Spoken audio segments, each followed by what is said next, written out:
بسم الله الرحمن الرحيم.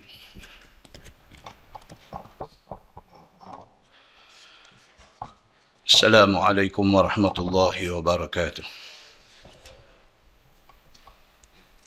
الحمد لله وبه نستعين. أشهد أن لا إله إلا الله وحده لا شريك له، وأشهد أن محمدا عبده ورسوله، ونصلي ونسلم على هذا النبي الكريم سيد المرسلين وعلى آله وصحبه أجمعين. أما بعد، أيها المؤمنون، اتقوا الله، أوصيكم وإياي بتقوى الله، فقد فاز المتقون. Muslimin dan muslimat, mudah-mudahan dirahmati Allah Subhanahu wa taala. Di dalam sebuah hadis an Aisyah radhiyallahu anha qalat: Awwalu mashtaka Rasulullah sallallahu alaihi wasallam fi baiti Maimunah فاستأذن أزواجه أن يمرض في بيتها وأذن له. قالت: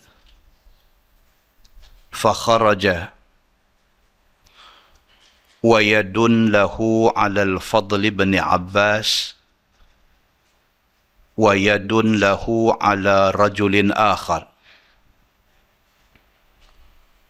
وهو يخط برجليه في الأرض. فقال عبيد الله: فحدثت به ابن عباس، فقال: أتدري من الرجل الذي لم تسمي عائشة؟ هو علي. Atau kama qal, hadis sahih riwayat Imam Muslim. Daripada Aisyah radhiyallahu anha, kata dia, awwalu mashtaka Rasulullah sallallahu alaihi wasallam fi baiti Maimunah. Dia kata, mula-mula sekali Nabi sakit yang nak membawa kepada wafat Nabi sallallahu alaihi wasallam ialah di rumah Maimunah. Tuan-tuan, kita semua tahu isteri Nabi ni ramai, 11. Maimunah salah seorang daripada isteri Nabi.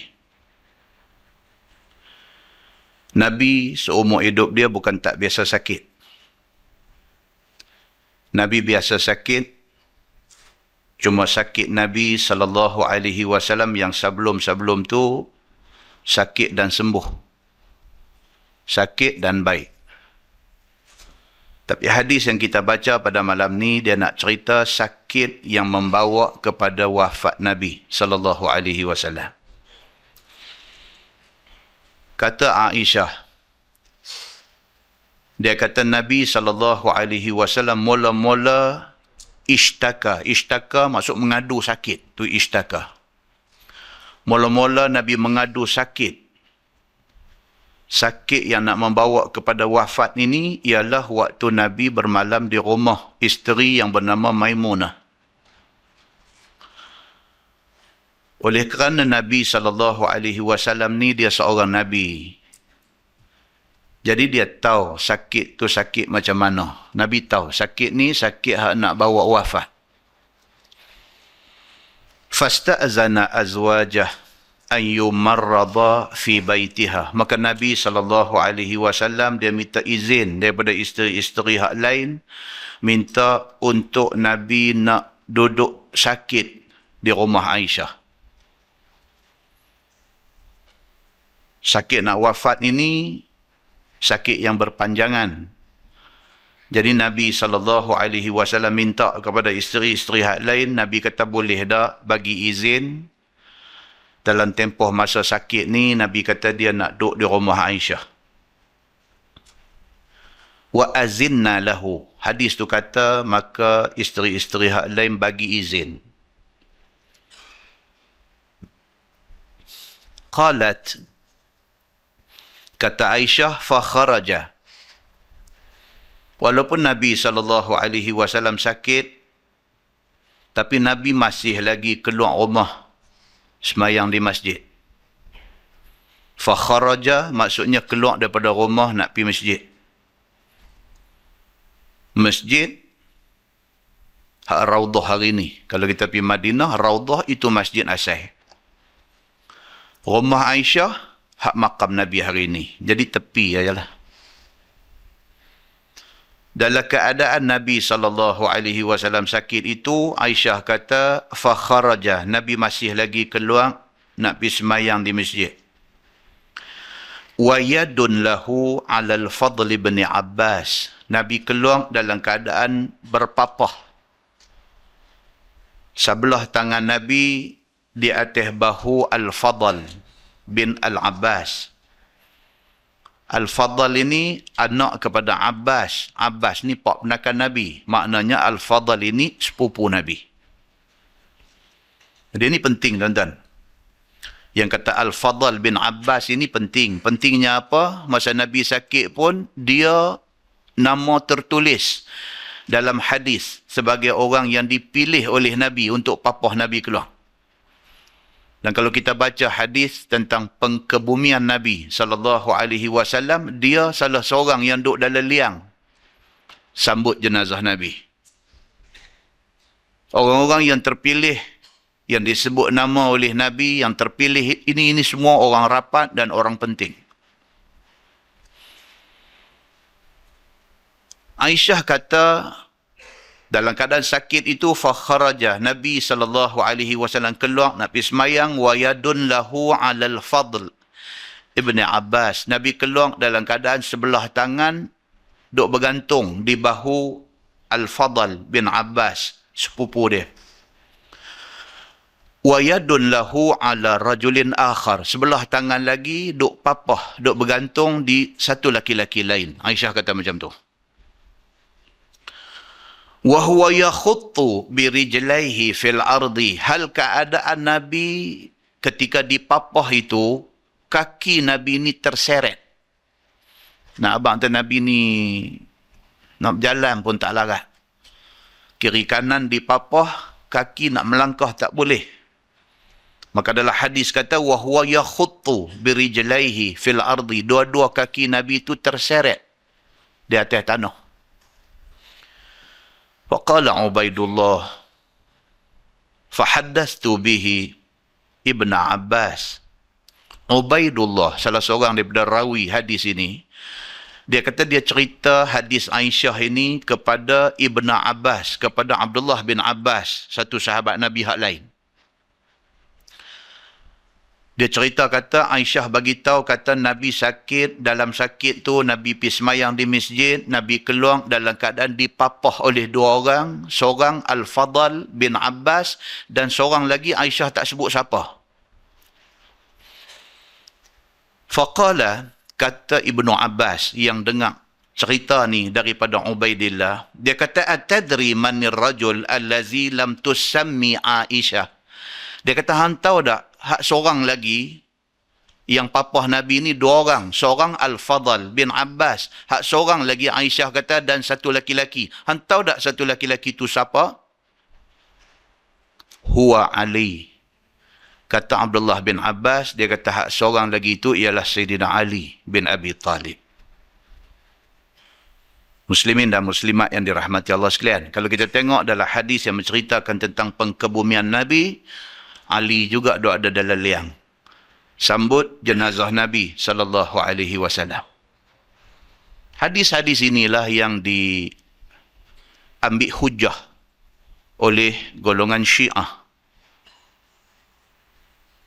Syiah dia guna hadis-hadis yang kita baca ni juga, dia guna hadis-hadis ni nak tunjuk kata Ali ini sangat rapat dengan Nabi.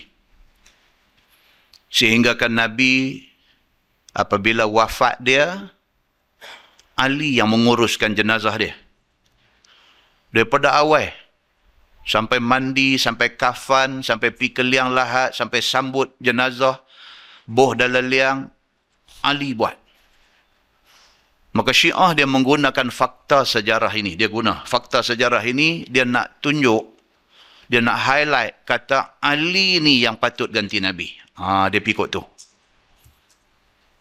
Sedangkan dia kata Abu Bakar, Umar, Osman, tak ada. Dia kata, tak diceritakan dalam hadis. Mereka ni duk ada di rumah Nabi. Sebaliknya mereka ni duk ada di Thaqifah Bani Sa'idah. Di satu dewan, duk bincang siapa nak ganti Nabi. Maka Syiah kata, ini orang gila kuasa. Dia kata. Nampak tak? Fakta sejarah itu ditafsir sebegitu rupa. Muslimin dan muslimat yang dirahmati Allah sekalian. Wahal jawapannya dan penjelasannya ada, bahawa soal kepimpinan dalam Islam ini sangat penting. Sehingga kan Nabi SAW kata, kalau sekiranya kita keluar rombongan, kalau 2 orang sekalipun, Nabi kata pilih seorang jadi ketua. Apatah lagi ramai, kita kena tentukan siapa ketua. Pasal apa? Kalau jadi apa-apa, final say, siapa nak kata? Decision, siapa nak buat? Apatah lagi dalam konteks sebuah negara. Kalau sekiranya tidak ada pemimpin, tidak ada ketua nombor 1, siapa nak buat keputusan? Maka soal kepimpinan itu sangat penting. Kerana itu Abu Bakar, Umar, Osman, mereka ni duk ada di sana nak menentukan siapa pengganti Nabi. Kerana ini hal penting. Tapi Syiah dia tengok daripada satu angle lain, dia kata mereka ni gila kuasa. Dia kata awak tak dan ke selesaikan dulu jenazah Nabi? Kalut sangat nak jadi ketua. Dia pikut tu. Dan hujah yang dikemukakan itu mempengaruhi ramai orang. Muslimin dan muslimat yang dirahmati Allah sekalian. Kalau sakit-sakit biasa, maksudnya sakit yang bukan sakit yang kita baca ni, ini sakit nak membawa wafat Nabi. Tapi kalau dalam sakit-sakit biasa, dalam sebuah hadis riwayat daripada Aisyah radhiyallahu anha, kata dia, kana idza ishtaka Rasulullah sallallahu alaihi wasallam raqahu Jibril. Qala bismillah yubrik wa min kulli da'in yashfik wa min syarri hasidin idza hasad wa syarri kulli dhi ain. Atau kama qal, hadis sahih riwayat Imam Muslim. Daripada Aisyah radhiyallahu anha, dia kata Nabi SAW kalau mengadu sakit, ini sakit biasa, bukan sakit wafat. Aisyah kata Nabi SAW idza ishtaka, apabila Nabi mengadu wajah sakit, raqahu Jibril.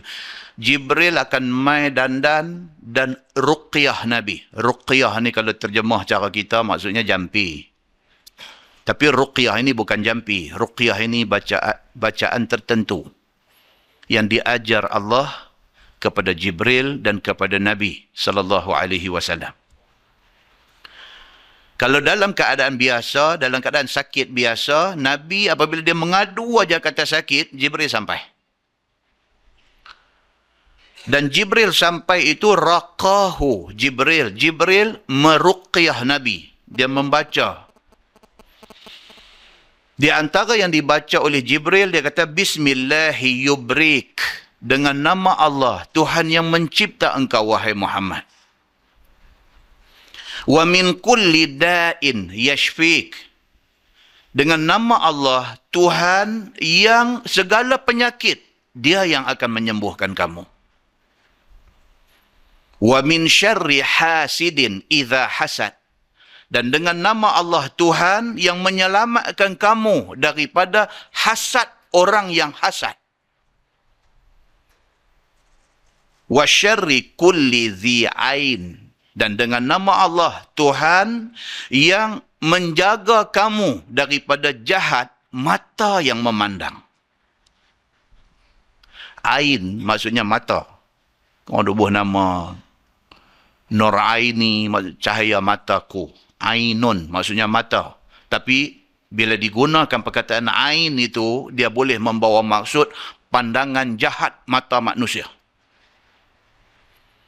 Nama kata manusia, tuan-tuan, dia satu penyakit manusia ni. Dia tak boleh tengok orang senang. Ini penyakit manusia. Dia tak boleh tengok orang senang. Dia tak boleh tengok orang pandai. Dia tak boleh tengok dia sakit. Dia tengok orang senang tu dia sakit. Maka dia melihat manusia, dia rasa sakit dengan manusia yang senang tu, itu dia panggil ain. Mata jahat dia. Dia tengok orang senang sikit, dia kata dia ni rasuah ni. Dia tengok macam tu manusia. Maka Jibril alaihissalam dia main doa dekat Nabi bila Nabi sakit. Jibril sebut benda ni. Bismillahi yubrik. Dengan nama Allah Tuhan yang mencipta engkau, wahai Muhammad. Wa min kulli da'in yashfik. Daripada segala penyakit, Tuhan sembuhkan engkau. Wa min syarri hasidin idza hasad. Dan daripada segala orang yang hasad dengki kepada engkau, Tuhan pelihara engkau. Wa syarri kulli dhi ain. Dan daripada jahat mata-mata yang memandang engkau. Demikian Allah Subhanahu wa taala sayang Nabi sallallahu alaihi wasallam sehinggakan apabila Nabi sallallahu alaihi wasallam sakit, Jibril datang segera untuk meruqyah Nabi. Tapi apa nak buat? Kematian adalah sesuatu yang dijanjikan. Idza jaa ajaluhum la yastakhiruna sa'atan wa la yastaqdimun. Bila mai ajal satu-satu manusia, Allah tidak akan lewat dan tidak akan awal walaupun 1 second. Muslimin dan muslimat yang dirahmati Allah sekalian. Demikian Nabi sallallahu alaihi wasallam dalam hal sakit dia seperti manusia dan dalam hal semayang dia cukup jaga. Dalam sebuah hadis riwayat daripada Abdullah bin Abi Qatadah radhiyallahu an. Kata dia an abihi qala Rasulullah sallallahu alaihi wasallam aswa'un nasi sariqah الذي يسرق صلاته. قالوا يا رسول الله كيف يسرق صلاته؟ قال النبي صلى الله عليه وسلم لا يتم ركوعها ولا سجودها. أو كما قال حديث صحيح. رواية إمام أحمد, Imam At-Tabrani dan Ibnu Khuzaimah dan disahihkan oleh Al-Hakim. Daripada Abdullah bin Abi Qatadah, dia kata bapa dia ada kata. Bapa dia Abu Qatadah. Bapa dia kata Nabi SAW bersabda. Nabi kata aswa'un nas sariqah allazi yasraqu salatah. Abu Qatadah kata Nabi SAW bersabda, Nabi kata aswa'un nas, maksudnya orang yang paling jahat. Sariqah, daripada kalangan orang yang kuat mencuri. Tuan-tuan tengok bahasa Arab ni. Bahasa Arab ni bila pencuri dia panggil sariq. Sin alif ra qaf. Sariq. Kan dalam Quran kata as-sariqu was-sariqatu faqta'u aydiyahuma. Pencuri, laki-laki ataupun perempuan, potong tangan mereka ni berdua. Dia sebut as-sariq, maksudnya pencuri. Tapi bila dia guna perkataan sariqah, dia jadi maksud lain.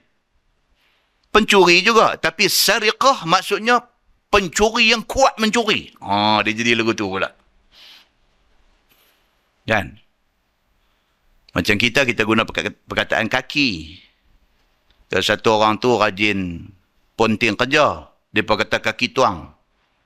Kaki itu makna kata, ni bahasa Arab. Sariq, makna dia pencuri. Tapi kalau dia guna perkataan sariqah, maksudnya tak mencuri. Tak mencuri teruk lagi ya. Kan? Nabi kata aswa'un nasi sariqah. Sejahat-jahat orang yang kaki mencuri. Begitu terjemahan dia. Allazi yasraqu salatah, ialah orang yang mencuri dalam sembahyang dia. Pula. Dalam duk sembahyang mencuri. Siapa dia ni? Adakah orang yang duk mencuri kepala pancong masjid ni? Kan? Adakah orang yang mai bukan nak mengaji tapi nak mencuri? Kan? Itu kuliah saya di Masjid Sultanah. Orang perempuan mayang balik terai kan. Bila angin puput, terai terbang pergi depan. Bila kipas angin lenggok kot lain, terai tu turun mai. Kan? Dia duk kena tiup angin. Orang perempuan mayang dia tak beg depan tu. Bila kipas angin pusing pi, terai mai kat depa. Jadi lindunglah beg tu. Jadi bila kipas angin lenggok pi kat tu, terai tu pi, beg ada lagi. Abang tu tuan-tuan tahu dah apa nak jadi. Saat lagi, tak ada pula. Terai tu pi, tak ada pula beg dah. Rupanya ada yang mai masa kuliah pengajian ni, mai nak mencuri. Tapi mereka pakai rela. Masjid Sultanah Bahiyah Al-Ustaz ni mereka pakai rela malam kuliah pengajian ni untuk jaga parking, untuk jaga keselamatan. Rela tangkap. Mai dua beranak, bapak dengan anak. Pak tunggu atas motor, anak mai sambang beg. Turun, nak pergi lompat naik motor bapak dia, rela tangkap dulu. Nampak tuan? Adakah hadis ni maksud pencuri tu? Tak. Dia tak maksud geng ni. Dia maksud geng lain. Dia kata aswa'un nasi sariqah. Sejahat-jahat kaki mencuri. Nabi kata, allazi yasraqu salatah. Ialah orang yang mencuri dalam sembahyang dia. Qalu ya Rasulullah, kaifa yasraqu salatah? Bila Nabi kata macam tu, orang minta Nabi clarify maksud Nabi. Minta Nabi jelaskan macam mana yang kata mencuri dalam sembahyang ni. Qala Nabi SAW. Nabi kata, la yutimmu ruku'aha wa la sujudaha. Orang yang kuat mencuri, yang paling jahat pada pandangan Allah ini ialah orang yang tidak menyempurnakan rokok dan sujudnya. Dia sembahyang nak lekah-lekah. Rokok pun nak cepat-cepat, sujud pun nak cepat-cepat. Itu dipanggil oleh Nabi sariqah, kuat mencuri. Pasal apa? Pasal sembahyang ni kita menghadap Allah Subhanahu wa taala. Buat pergi elok-elok. Tiap-tiap rukun fi'li, tiap-tiap rukun perbuatan itu ada tamakninahnya.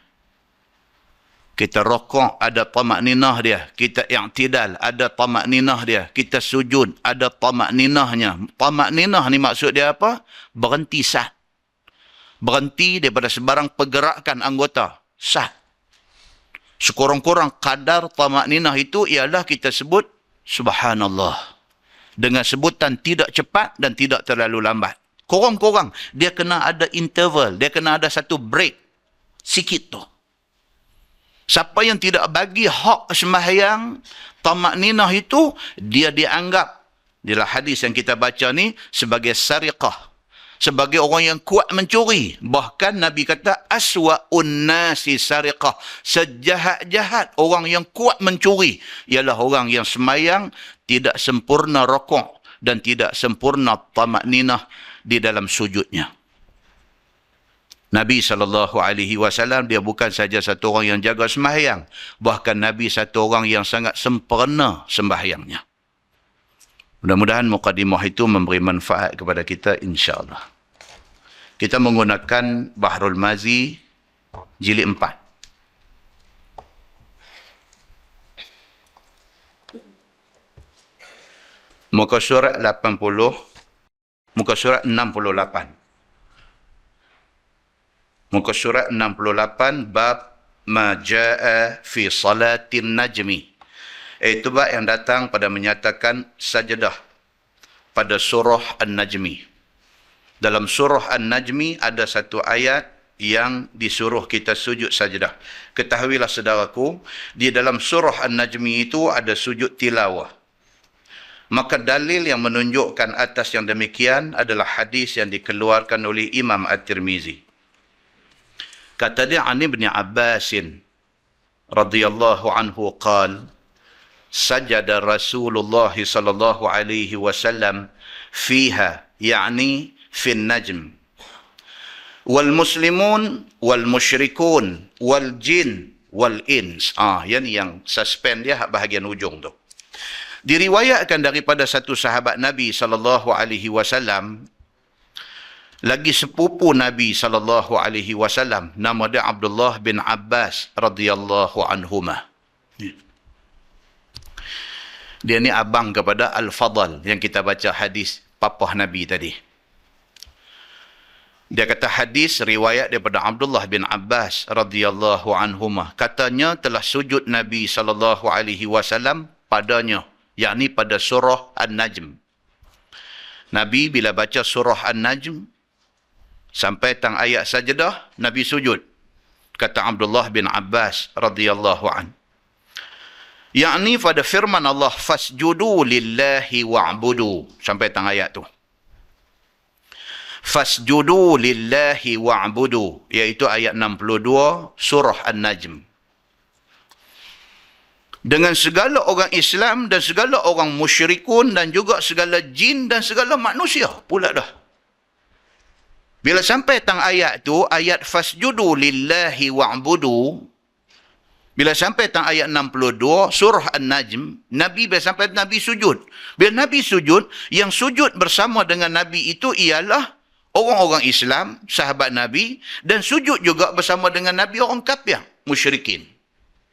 Dia pun pergi sujud juga. Wal jin, dan masyarakat jin sujud juga.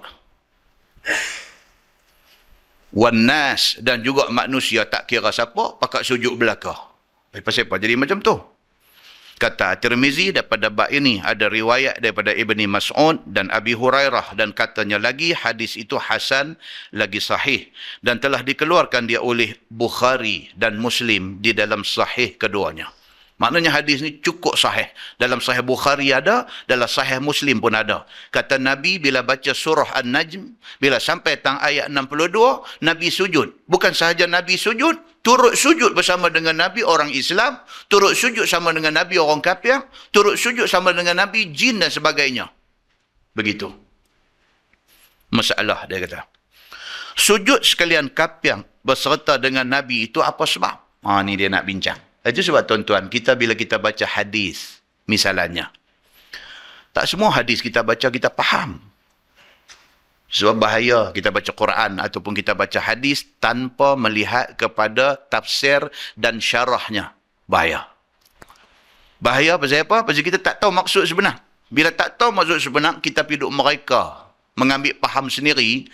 Yang tu yang dilarang, yang kita baca di Masjid Fahim hari tu ni. Tak boleh dia yang tu. Bila mai kesamaran, bila dia mai satu blur, bila dia mai satu benda yang kita tak sure tentang sesuatu ayat Quran ataupun hadis Nabi, kita kena merujuk kepada tafsir dan syarah dia. Baru kita faham apa maksud ayat itu, apa maksud hadis itu. Kita baca-baca ni, hadis ni kata Nabi baca surah An-Najm. Sampai tang ayat fasjudu lillahi wa'budu, Nabi sujud. Tentu orang kafir sujud. Tentu segala orang yang ada sujud, dengan jin-jin sekali sujud. Ni apa cerita? Syarah dia. Dia kata sujud sekalian kafir serta Nabi itu apa pasal? Kata ulama, sujud sekalian kafir serta dengan Nabi kerana ada didengar mereka itu, Nabi menyebut di dalam bacaan Qurannya akan nama berhala mereka. Pasal itu. Bukan pasal ayat sajadah. Kan? Pasal apa? Pasal dalam ayat 19 surah An-Najm, dalam surah An-Najmi ayat 19, Allah sebut afara'aitumul lata wal uzza. Ada sebut benda tu. Maksudnya, tidakkah kamu melihat kepada berhala Al-Lata wal-Uzza, itu nama tokong mereka. Bila Nabi sembahyang, bila Nabi baca surah An-Najmi, bila sampai tentu Nabi sebut Al-Lata wal-Uzza, mereka kata Nabi mengiktiraf tokong mereka. Tengok-tengok Nabi pula sujud pada ayat 62, mereka pun pakat terjun sujud sama. Mereka kata, kita serupa. Mereka kata. Mereka kata kalau macam tu, okey ya. Kan dalam istilah hari ni dia kata apa? Pluralism. Plural. Makna satu pahaman yang mengatakan semua agama sama dan serupa. Agama kita dengan agama mereka sama. Kita kata pasal apa? Semua agama suruh buat baik. Ramai tak orang cakap lagu tu hari ni? Ramai. Kan? Kita kata Allah tak zakirah lah agama apa pun. Semua agama tak suruh mencuri. Kita kata. Betul. Memang apa teaching dalam ideologi dan fahaman semua suruh buat baik. Tetapi al-Islamu ya'lu wa la yu'la alaih. Islam tetap maha tinggi. Tak ada agama mana pun dalam dunia ni boleh ketinggian Islam. Nak sama pun tak boleh. Jangankan nak menandingi. Yang puak kapiak musyrikin Makkah ni, apabila Nabi baca surah An-Najmi ni, bila metang ayat 19, Nabi sebut, afara'aitumul lata wal uzza, renyeh marisin mereka ni. Oh, mereka kata, Muhammad pun kira okey dengan Tuhan kita. Dan mereka follow apa yang Nabi baca, bila sampai tang ayat, fasjudu lillahi wa'budu, Nabi sujud. Mereka kata kita sekali sujud. Tuan-tuan pergi di India, dan pergi di Madras lah, dipanggil Chennai. Tuan-tuan naik kenderaan tut-tut, tayar 3 ni, roda 3 kan. Tuan-tuan tengok dekat dia punya, apa tu, sunshade dia tu. Bila panas dia buka tutup. Sunshade tu, saja buka turun. Semua ada itu. Nama Allah, nama Muhammad, gambar tokong dia, semua ada kali. Kita tanya dia, you're Muslim? No. Dia kata dia agama lain. Dan ni apa ni? Islam ada, Jesus Christ ada, tokong ada, semua ada. No, dia kata dia minta dekat semua Tuhan. Kalau Tuhan ni tak boleh bagi, Tuhan ni bagi.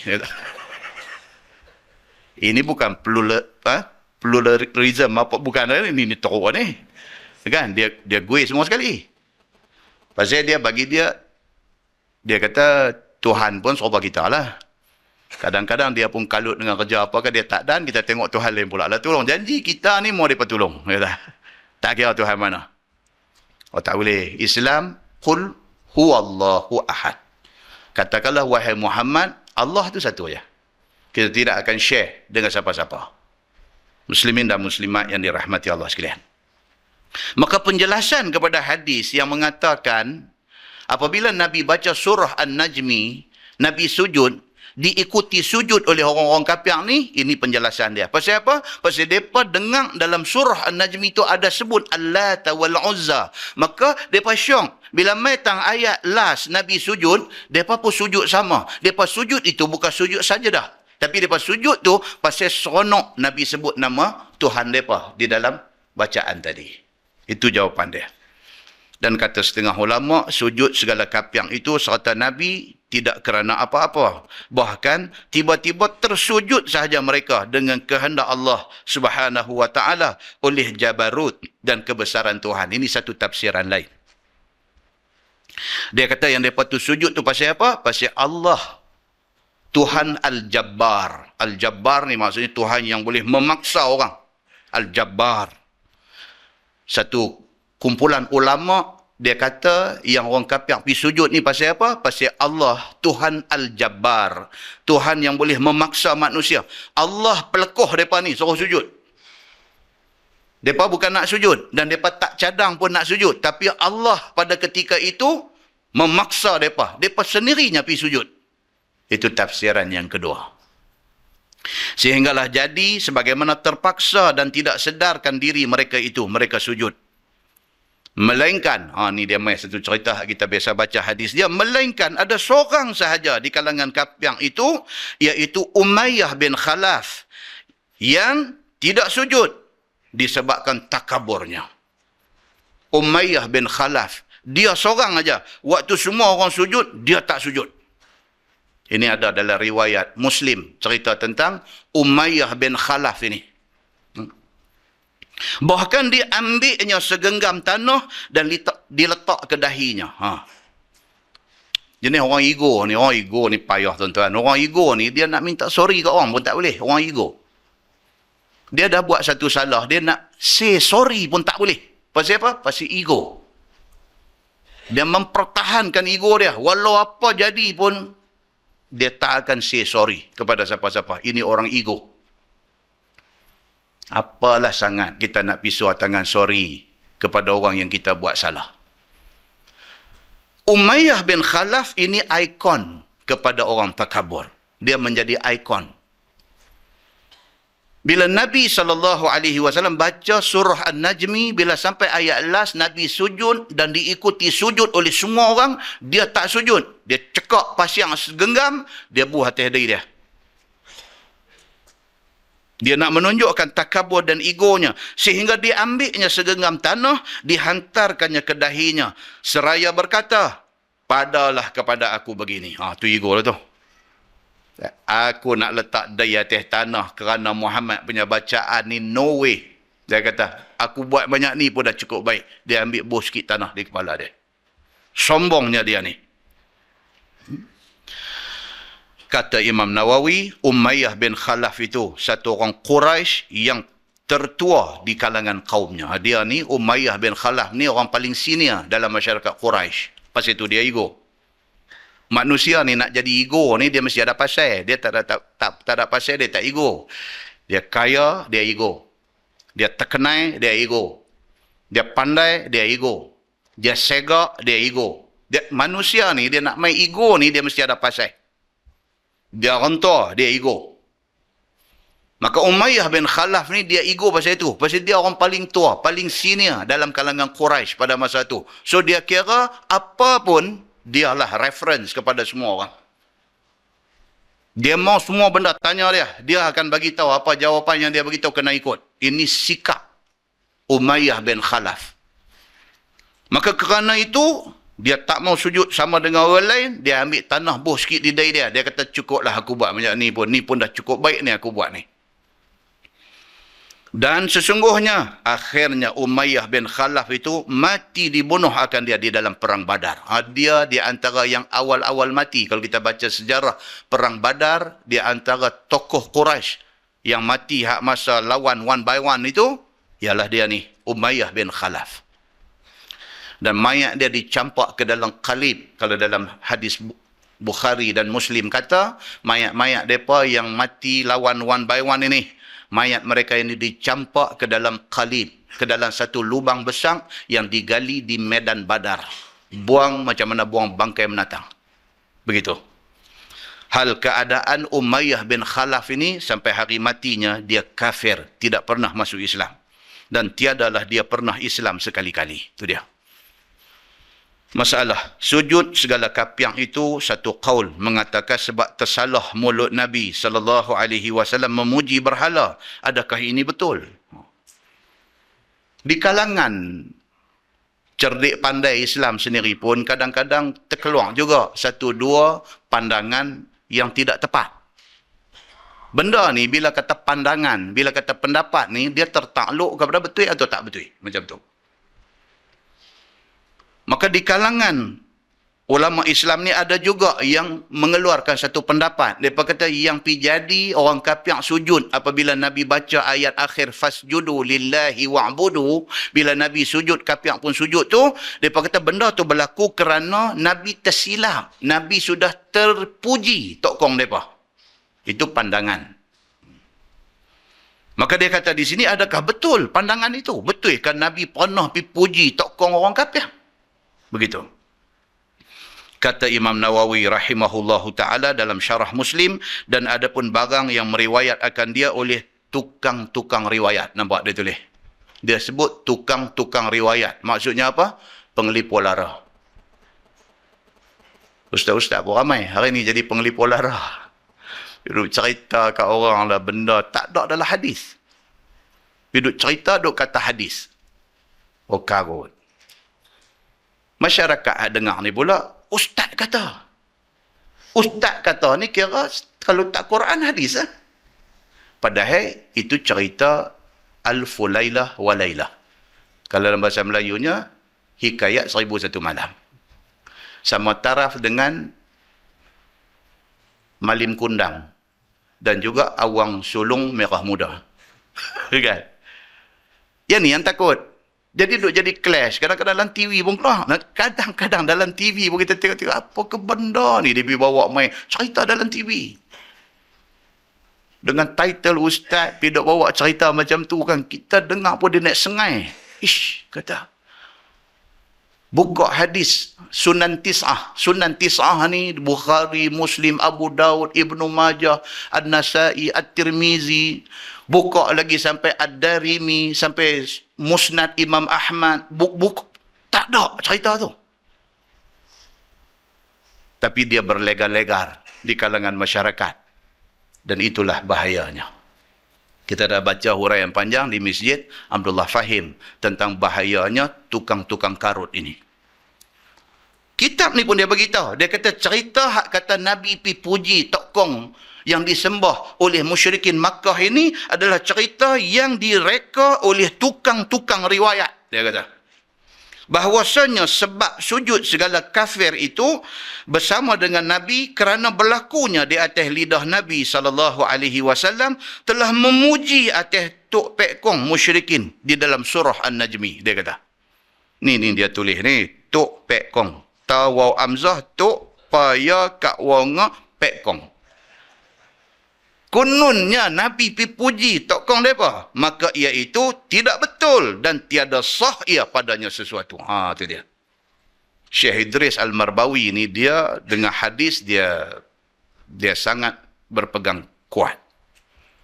Dia tak suka kepada orang yang duk create benda-benda karut-marut ni. Dia tak suka.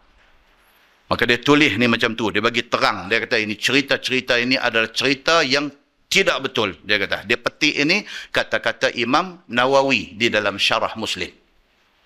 Baik. Tiada daripada pihak nakal dan tiada daripada pihak akal. Benda tu nakal maksudnya Quran hadis. Tidak pernah tercatat dalam Quran ataupun dalam hadis. Kata Nabi pernah puji sembahan orang kafir. Tak ada. Dan tidak terfikir pada akal yang waras. Tu saya kata nakal dari segi Quran hadis tak ada. Dari segi logik akal pun takkan Nabi nak pergi puji Tok Kong mereka. Sebab dia Nabi. Takkan Nabi nak pergi buat kerja tu. Begitu. Kerana bahawasanya sesiapa juga yang memuji Tuhan selain daripada Allah Subhanahu wa taala jadi kafir ia, kata Imam Nawawi. Tak boleh. Tak boleh puji, tak boleh kata mereka betul, mereka salah. Tapi kalau dia bukan Islam, dia nak pergi sembah Tuhan dia, kita tak boleh larang. Lakum dinukum waliyadin. Dia bukan orang Islam. Dia nak pergi semayang di tokong dia, itu dia punya hak. Tapi kita jangan nak pergi join sama. So benda ni kena clear, benda ni kena jelas. Tang dia, kita tak boleh larang. Itu agama dia. Melingkup dekat dia. Esok dia nak masuk neraka, dia punya pasal. Kita jangan join. Begitu. Dan tiadalah sah dinisbahkan yang demikian itu kepada lidah Nabi SAW. Apatah lagi kita nak pergi kata Nabi Muhammad pergi puji Tok Kong mereka. Tak patut kita cakap macam tu. Dan tiada pula mengatakan dia oleh syaitan di atas lidah Nabi SAW. Tak boleh kita nak kata Nabi tersilap kata pasal syaitan twist lidah Nabi bagi kata. Tak mungkin syaitan boleh buat macam tu kepada Nabi SAW. Dan tiada pula sah digagahi oleh syaitan atas Nabi SAW demikian itu. Syaitan tak boleh nak kontrol Nabi, suruh buat apa yang syaitan mau. Sebab Nabi adalah manusia yang terpelihara. Hati yang bagi tahu tentang surah An-Najmi. Kemudian bawah tu sujud tilawah pada surah An-Najmi apa hukumnya? Kita tak payah baca sebab kita tahu hukum sujud tilawah ni apa dia? Sunat. Kalau kita tak sujud tak apa ke? Tak apa. Tidak jadi kesalahan. Tetapi sujud itu lebih baik. Begitu. Kita dah baca ada hadis dulu cerita Sayyidina Umar baca khutbah. Pernah sekali Sayyidina Umar bila main-main tang ayat sajadah dia turun daripada mimbar. Dia tengah duduk khutbah. Dalam khutbah dia pergi baca sepotong ayat sajadah. Umar turun daripada mimbar. Turun pergi di bawah. Keh-keh orang dia sujud. Bila dia sujud, satu masjid sujud. Okay. The following week, minggu yang berikutnya dia khutbah lagi. Bila mai tang ayat sajadah, mereka ni semua dah ready dah duk ambil tempat kira nak sujud. Umar tak turun. Dia terus continue khutbah dia. Mereka tahu Umar ni pun satu punya hal dia ni. Sat sujud, sat lagu tak sujud ni betul-betul. Okey. Bila habis khutbah orang tanya dia. Dia kata, ya Amiral Mukminin, last week bila jumpa ayat sajadah engkau sujud. Pasal apa ni kali ni kami dah prepare semua perkemahan tak turun sujud. Umar kata apa? Umar kata sujud pun tak apa, tak sujud pun tak apa. Pasal apa? Begitulah diperbuat oleh Nabi sallallahu alaihi wasallam. Clear benda ni. Clear. Semalam kita baca di Masjid Padang Temusu semalam. Cerita tentang raf'ul yadain inda ruku'. Cerita tentang disuruh kita ni daripada qiyam sembahyang, kita nak rukuk, disuruh kita angkat tangan Allahu Akbar rukuk. Wa indal i'tidal. Dan ketika i'tidal, sami'allahu liman hamidah, angkat tangan. Angkat tangan itu ada apa hukumnya? Dia kata hukumnya sunat. Pasal apa kata sunat? Pasal dia mai riwayat yang kedua, kata Nabi SAW, waktu rokok tidak angkat tangan, waktu i'tidal tidak angkat tangan. Jadi bila kita compromise dua hadis tu, maksud dia apa? Angkat tangan sebelum rokok dengan angkat tangan bila bangkit daripada rokok itu sunat. Kalau buat lebih baik, kalau tidak buat tidak salah. Itu dia punya cara kita nak faham hadis yang nampak macam berbeza. Muslimin dan muslimat yang dirahmati Allah sekalian. Tajuk baru dia kata bab ma jaa man lam yasjud fihi. Itu bab yang datang pada menyatakan mereka yang tidak sujud pada surah An-Najmi. Ketahuilah saudaraku, bermula sujud tilawah itu telah datang hadis yang menunjukkan tidak sujud di dalam surah An-Najmi pula. Hak kita baca tadi kata Nabi sujud bila baca surah An-Najmi. Ni pula mai kata, ada pula hadis kata Nabi tak sujud. Nampak? Dia sama macam kih angkat tangan nak rokok dengan angkat tangan bangkit pada rokok. Begitu. Maka iaitu hadisnya dikeluarkan oleh Imam At-Tirmizi. Kata dia an Zaid bin Thabit radhiyallahu anhu qal qara'tu ala Rasulillah sallallahu alaihi wasallam an-najma falam yasjud fiha. Itu hadis dia. Diriwayatkan kepada Zaid bin Thabit radhiyallahu anhu. Siapa dia Zaid bin Thabit ni tuan-tuan? Jangan confuse, dia ada dua Zaid. Satu Zaid bin Thabit, ni. Satu lagi Zaid bin Harithah. Zaid bin Harithah siapa dia? Anak angkat Nabi. Anak angkat Nabi. Bekas isteri dia menjadi isteri Nabi selepas itu. Zaid bin Harithah. Hak ni siapa dia? Zaid bin Thabit. Siapa dia Zaid bin Thabit ini? Dia qari yang di-endorse oleh Nabi sebagai orang yang alim Quran. Kan Nabi kata, kalau aku tak ada esok, kalau hampa nak tanya tentang Quran, tanya orang-orang ni. Di antara nama yang Nabi sebut siapa dia? Zaid bin Thabit, Abdullah bin Mas'ud, Ubay bin Ka'ab. Ini nama-nama yang Nabi sebut. Nabi kata kalau Quran nak tanya, ini orang dia. Sama macam kita hari ini. Dalam masyarakat kita hari ini, dia ada spesialis dalam bidang masing-masing. Kalau kita sakit lutut, jangan pergi tanya doktor yang jaga bahagian usus perut. Pergi tanya ortopedik. Pasal dia tulang punya hal. Nak kena tahu siapa spesialis dia. Kita nak tahu tentang tajwid. Pergi tanya ustaz yang hafaz Quran. So, dia daripada awal, dia mengaji tentang Quran ini, dari tajwidnya, dari segi qiraat bacaannya, dari segi taranumnya dan sebagainya, orang hafal Quran yang lebih alim tentang Quran. Nak tanya tentang fiqh, kita pergi tanya ustaz yang alim fiqh. Nak tanya tentang hadis, kita pergi cari ustaz yang mengaji bidang hadis. Nak cari satu orang yang semua ada kat dia, susah hari ini. Dulu ada, tapi hari ini susah. Masing-masing dia specialize dalam bidang masing-masing sahaja. Maka Zaid bin Sabit ini alim Quran. Hadis ni dia kata apa? Daripada Zaid bin Sabit radhiyallahu anhu. Katanya telah aku baca atas Nabi SAW akan suratun Najmi. Ini satu lagi. Tabiat Nabi. Tabiat Nabi. Nabi ni manusia yang paling sebutan paling elok dan satu orang manusia yang paling qari.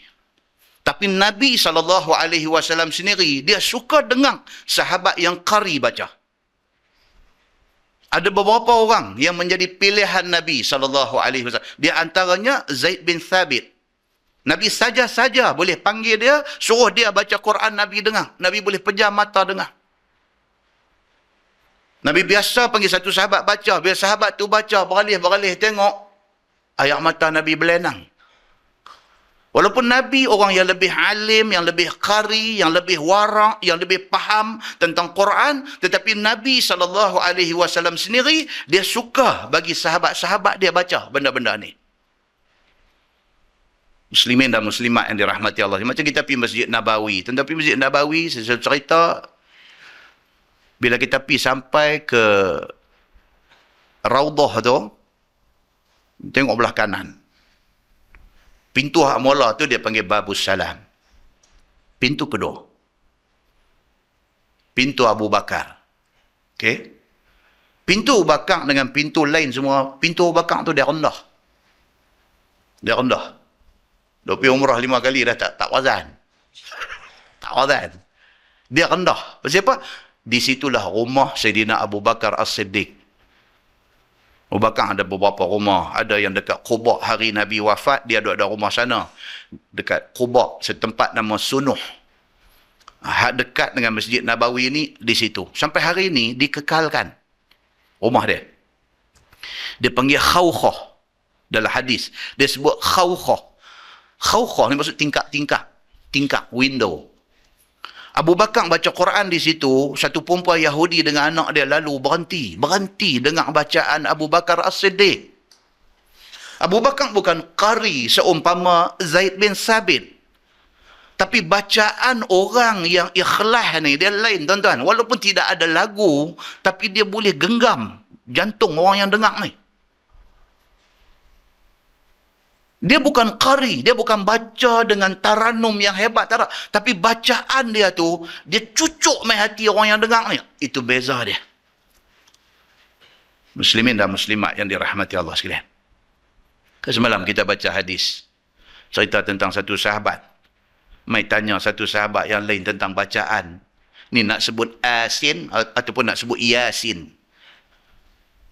Abdullah bin Mas'ud yang kena tanya ni, dia tak jawab jawapan tu, dia pergi jawab kot lain. Dia kata apa? Dia kata Quran ini, dia kata ramai orang baca Quran ini sekadar melepasi kengkung aja, dia kata. Abdullah bin Mas'ud, dia kata. Ramai orang baca Quran ni takat nak lepas kengkung aja, dia kata. Tapi dia kata kalau bacaan Quran itu waqa'a fi qalbi, jatuh di hati, dia kata, dan terpahat, terpetri di hati, nafa'ah. Abdullah bin Mas'ud kata apa? Itulah bacaan yang bermanfaat, dia kata. Sahabat-sahabat Nabi ridwanullah alaihim ajma'in, seperti Abu Bakar, Umar, ramai lagi sahabat-sahabat besar ni, mereka ni kalau baca Quran, mereka sendiri menangis, orang yang dengar boleh menangis. So di rumah saya sebut tadi ni, yang kata Khawkhah Abu Bakar tu, pintu Abu Bakar yang rendah tu, di situ rumah Abu Bakar tu, Abu Bakar baca Quran di situ, perempuan Yahudi dengan anak dia jalan, dengar Abu Bakar baca tu berhenti, duduk, dengar, menangis. Muslimin dan muslimat yang dirahmati Allah sekalian. Beza kita mengaji agama setakat mengaji dengan orang yang mengaji, yang pengajian dia itu pegang hati dia. Tak sama tuan-tuan. Benda tu dia perlu kepada mujahadah yang tinggi. Perlu kepada amalan tambahan yang banyak. Qiyamul lail yang rajin di rumah. Jangan tunggu bulan puasa saja. Di rumah bangkit 2 rakaat buat. Baca Quran hari-hari dengan anak beranak di rumah dan sebagainya. Itu semua mujahadah. Dia duk train hati kita, nak bagi hati kita ni jadi hati yang tunduk kepada Allah Subhanahu wa taala. Maka dalam hadis yang kita baca tadi, dia kata apabila diriwayatkan dari Zaid bin Sabit radhiyallahu anhu, dia kata aku baca ke atas Nabi sallallahu alaihi wasallam akan suratul Najmi. Zaid kata Nabi suruh aku baca surah An-Najmi, maka tiada sujud ia di dalamnya. Zaid baca bila sampai tang ayat yang tadi ni wasjudu lillahi wa'budu tu, Zaid tak sujud dan Nabi pun tak sujud. Muslimin dan muslimat yang dirahmati Allah sekalian. Kata At-Tirmizi, hadis Zaid bin Sabit itu hadis yang hasan lagi sahih dan dikeluarkan hadis yang sama di dalam Bukhari dan Muslim di dalam sahih keduanya. Masalah, dia kata sujud pada surah An-Najmi dan ikhtilaf ulama padanya. Kata Imam Syafi'i di dalam Al-Um, maka aku suka bahawasanya memulai oleh orang yang membaca akan sajdah bahawa sujud tilawah. Ya, Imam Syafi'i clear. Dia kata ayat sajdah yang kita baca bulan 6 hari itu kita bagi senarai ayat-ayat sajdah itu, semua ayat tu kalau kita sampai, Imam Syafi'i kata sujudlah. Sujud itu lebih baik. Kalau tak sujud berdosa ke? Tak berdosa, tetapi sujud itu lebih baik. Pasal apa? Pasal Nabi SAW biasanya Nabi sujud. Begitu. Kemudian di bawah tu dia cerita benda yang sama. Tuan-tuan tengok lagi sebelah. Dia kata bab majaa fi sajdah sad. Yang ini ada 3-4 chapter ni, 3-4 tajuk ni, topik ni, ulangan. Dia cuma nak abang surah apa, sujud, surah apa, sujud saja. Jadi kita terus duk runah satu-satu. Kita dah tahu kata dalam surah An-Najmi ada sujud, ayat dia berapa, cukup. Kita pergi seterusnya, bab fi sajdati sad. Itu bab yang datang pada menyatakan sajdah ataupun sujud tilawah di dalam surah Sad. Ada satu surah dalam Quran, nama surah pun satu huruf saja. Sad. Begitu saja. Ketahuilah saudaraku, telah datang satu hadis yang menunjukkan atas ada sujud tilawah di dalam surah Sad. Iaitu hadis yang dikeluarkan oleh Imam At-Tirmizi. Kata dia an Ibn Abbas radhiyallahu anhu qal ra'aitu Rasulullah sallallahu alaihi wasallam yasjud fi Sad. Dia kata qala Ibn Abbas wa laysat min azaimis sujud. Dia kata diriwayatkan kepada Abdullah bin Abbas radhiyallahu anhumah, kata dia aku lihat Nabi sallallahu alaihi wasallam sujud akan sujud tilawah di dalam surah Sad. Ibnu Abbas kata aku pernah experience benda ni. Nabi bila baca surah Sad, Nabi sujud, dia kata. Kata Ibnu Abbas, dan bukannya sujud itu daripada setengah yang dikuatkan amat suruh sujud. Pula dia kata lagu tu. Ibnu Abbas kata apa? Dalam surah Sad, sujud dalam surah Sad bukan sujud yang ditekankan sangat. Dia tak macam dalam surah-surah sajdah lain. Dalam surah-surah yang ada ayat sajdah yang lain. Dalam surah Sad ini, sujud itu disebut dalam bahasa hadis, walaysat min azaimis sujud. Dia bukan daripada azaim, bukan benda yang di-emphasize sangat oleh Nabi sallallahu alaihi wasallam. Dia kata jika hendak sujud, sujudlah, dan jika tidak, tidaklah. Walaupun dalam surah lain pun sujud itu sunat, tak sujud tak apa, tapi hak ni lagi ringan. Kalau tak sujud pun tak apa. Lagi ringan perintah sujudnya. Kata At-Tirmizi, bermula ini hadis yang hasan lagi sahih. Sujud tilawah pada surah Sad, apa hukumnya? Bersalah-salahan ulama ahlul ilmi pada sujud tilawah pada surah Sad. Maka memikir setengah daripada mereka itu, yakni sahabat-sahabat Nabi ridwanullah alaihim ajma'in, bahawasanya sujud padanya, dan ialah qaul Sufyan dan Ibnu Mubarak dan Asy-Syafi'i dan Ahmad dan Ishaq. Dia kata di kalangan sahabat Nabi ada yang berpendapat kata sujud pada surah Sad, dan itulah juga pendapat yang dipegang oleh Imam Syafi'i. Walaupun dia tak ditekankan suruh sujud, tetapi Imam Syafi'i kata sujud lebih baik. Begitu. Dan telah berkata setengah daripada ahli ilmi bahawasanya surah Sad itu menceritakan tentang taubat Nabi SAW. Maka Nabi sujud bukannya sujud tilawah tetapi sujud syukur kerana taubat diterima. Taubat siapa ni? Dalam surah Sad ni dia nak cerita tentang taubat siapa? Nak cerita tentang kisah Nabi Allah Daud alaihissalam. Kalau tuan-tuan ada masa lagi balik, saja buka baca surah Sad. Dia nak cerita tentang Nabi Daud alaihissalam. Nabi Daud ni siapa tuan-tuan? Nabi Daud ni apa hubungan Nabi Sulaiman dengan Nabi Daud? Dia formula ataupun petua nak ingat dia senang je.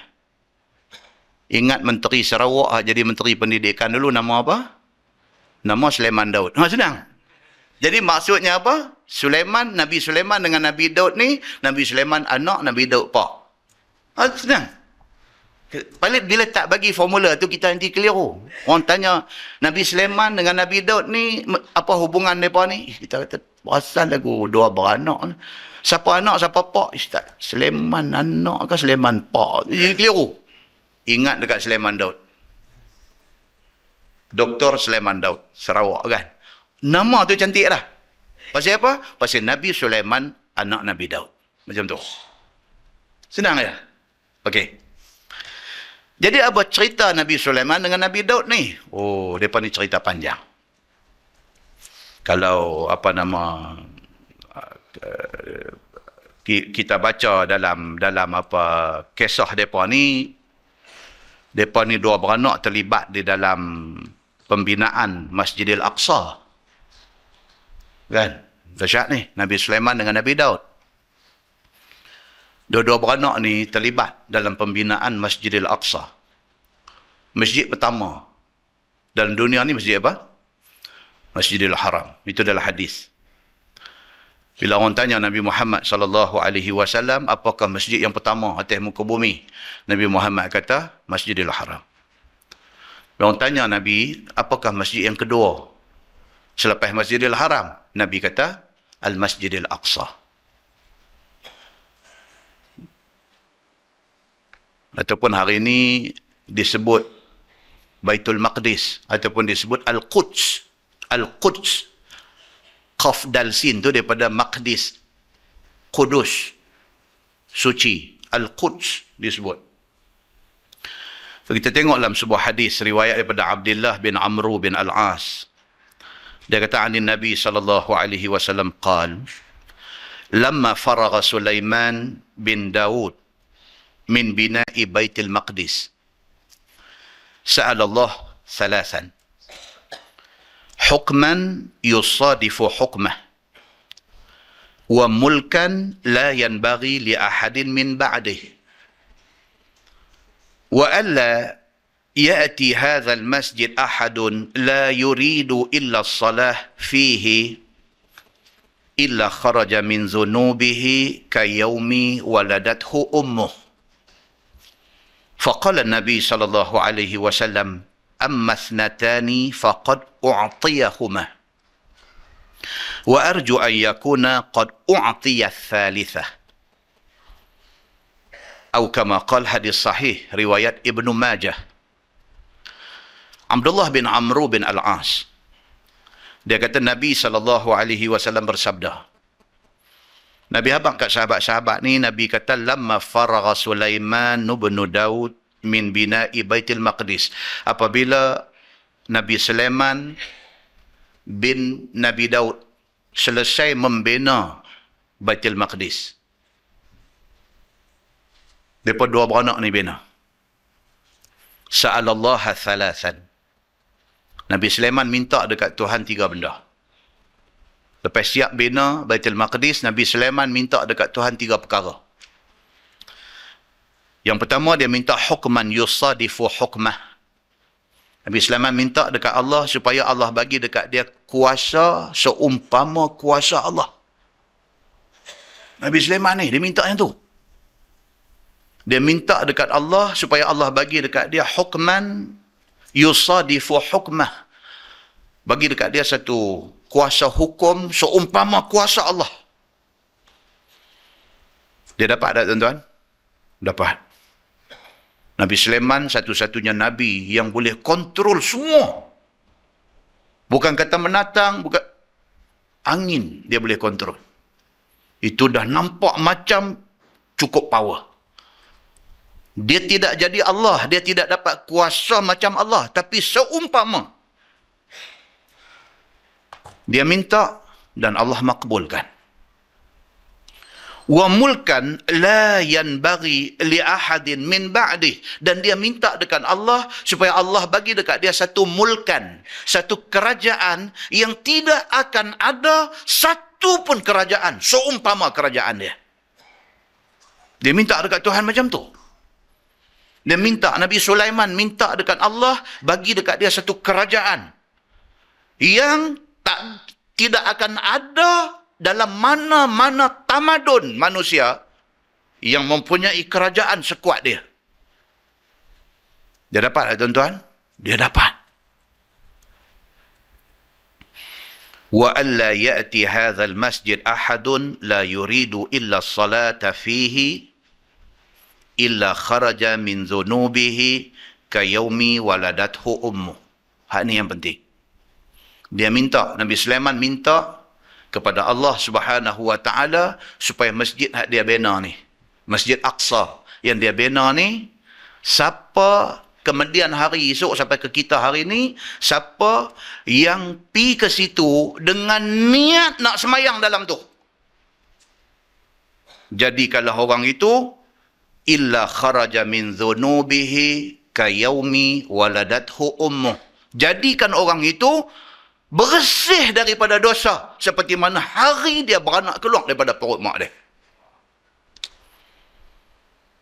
Oh tuan-tuan, itu sebab Nabi kata la tushaddur rihal illa ila thalathati masajid.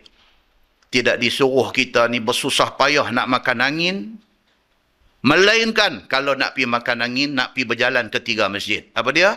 Masjidil Haram, Masjid Nabawi dengan Masjid Aqsa.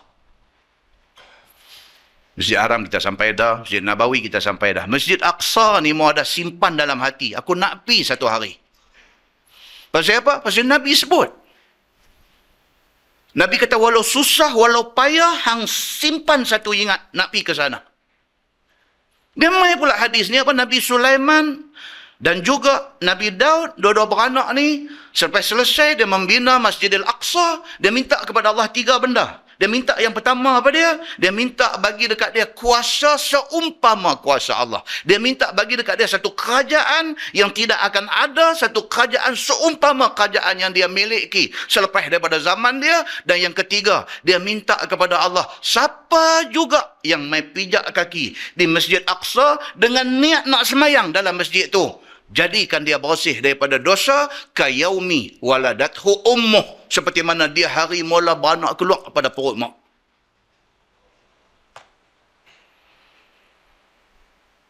Faqala Nabi sallallahu alaihi wasallam, Nabi bersabda, Nabi kata apa? Ammasnatani faqad u'tiyahuma.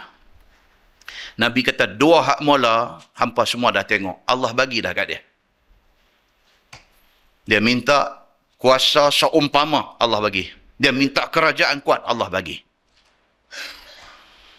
Wa arju ayyakuna qad u'tiya thalithah. Nabi kata dan aku harap yang ketiga itu Allah bagi kat dia. Bila Nabi kata aku harap, Allah bagi dah? Allah bagi. Maknanya siapa juga daripada kalangan kita kalau nak pi ke sana dengan niat aku nak pi semayang di Masjid Aqsa, buat bagi elok-elok, insya-Allah dapat apa yang dijanjikan oleh Allah kepada Nabi Sulaiman dan di-endorse oleh Nabi Muhammad sallallahu alaihi wasallam. Baitul Maqdis, Jerusalem, Bandar Jericho, bubuh nama macam tu Jericho, satu bandar yang berusia lebih 10,000 tahun. Mereka cerita mereka punya civilization, mereka punya tamadun, mereka dah lama.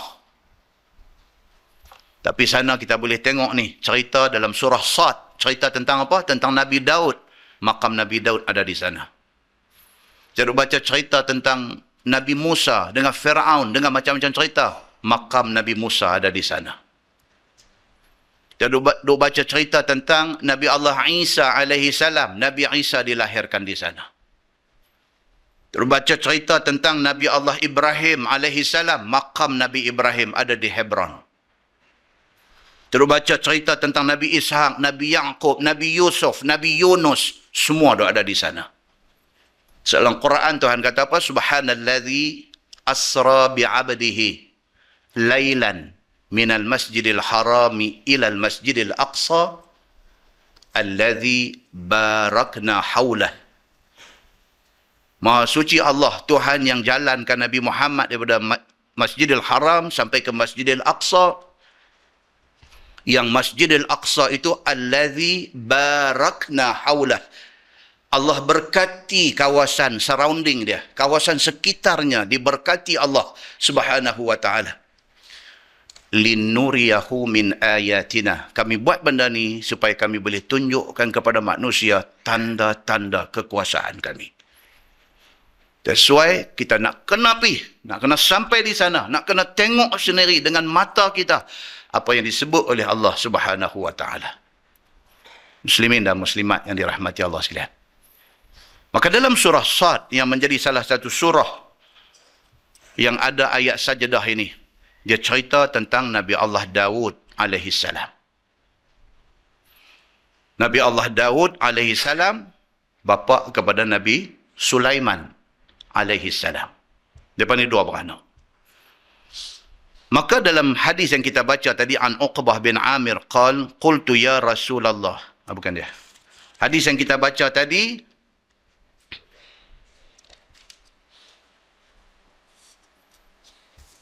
cerita tentang surah Sad tadi, perbincangan dia ialah adakah dia satu ayat yang disuruh kita sujud tu sujud tilawah ataupun sujud syukur. Maka dibawa mai kesimpulan di sini, dia kata dalam sebuah hadis Nabi SAW, Nabi kata sajadaha Daud alaihi salam taubatan wa nasjuduha syukran. Hadis tu Nabi SAW kata, Nabi Allah Daud alaihi salam, cerita dalam surah Sad itu, Nabi Allah Daud alaihi salam, dia sujud pada ketika itu, sujud kerana bertaubat kepada Allah. Kita hari ini Nabi kata wa nasjuduha syukran. Tapi kita hari ini bila baca surah Sad, bila mai tang bahagian itu, kita sujud bukan sujud tilawah tetapi sujud syukur kepada Allah. Maka Imam Asy-Syafi'i dia ambil kesimpulan, dia kata apa?